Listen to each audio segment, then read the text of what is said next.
Invitée sur RTL dans On refait la télé, Marie-Sophie Lacaro a été envahie par l'émotion en évoquant son prédécesseur au JT de TF1 Jean-Pierre Pernaut, décédé il y a un peu plus d'1 an.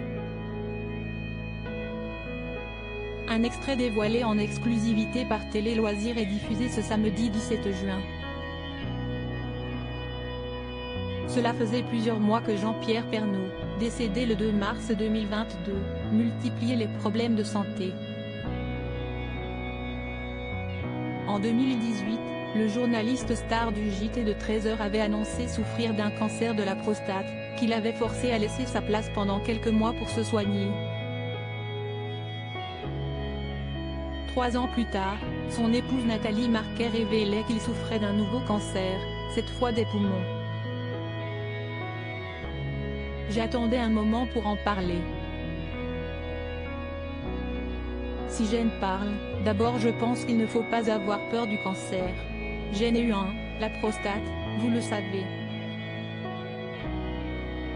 J'en ai parlé pour essayer d'améliorer la prévention, avait-il écrit sur Twitter par la suite, confirmant l'information dévoilée par sa femme. En 2020, après plus de 3 décennies de bons et loyaux services, Jean-Pierre Pernaut avait décidé de laisser les rênes du JT, et la première chaîne avait en ce sens choisi de faire confiance à Marie-Sophie Lacaro pour le remplacer. Absente pendant plusieurs semaines du JT à cause d'un problème de santé, la journaliste de 47 ans avait néanmoins tenu à être présente lors de ses obsèques en la basilique de Sainte-Clotilde à Paris, elle qui lui avait rendu un bel hommage sur les réseaux sociaux après sa disparition. Jean-Pierre Pernaut toujours dans le cœur de Marie-Sophie Lacaro dans On refait la télé sur RTL, diffusé ce samedi 17 juin, la journaliste n'a pas pu cacher son émotion, en entendant la voix de son prédécesseur, lorsqu'il lui avait passé le flambeau. Je suis très émue.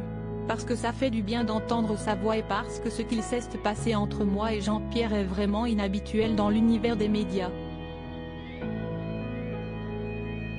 Quand je suis arrivée sur TF1, 2 mois avant de présenter ce premier journal, mon premier 13h et pendant ces 2 mois, j'ai côtoyé Jean-Pierre quasiment tous les jours et il a été d'une bienveillance extrême, a-t-elle expliqué à Éric Dussart et Jade, dans le cadre d'un extrait écouté en exclusivité par Télé Loisirs. Plus d'1 an après sa disparition, le souvenir de celui qu'on surnommait JPP est encore bien vif dans la mémoire de mère Sophie Lacaro.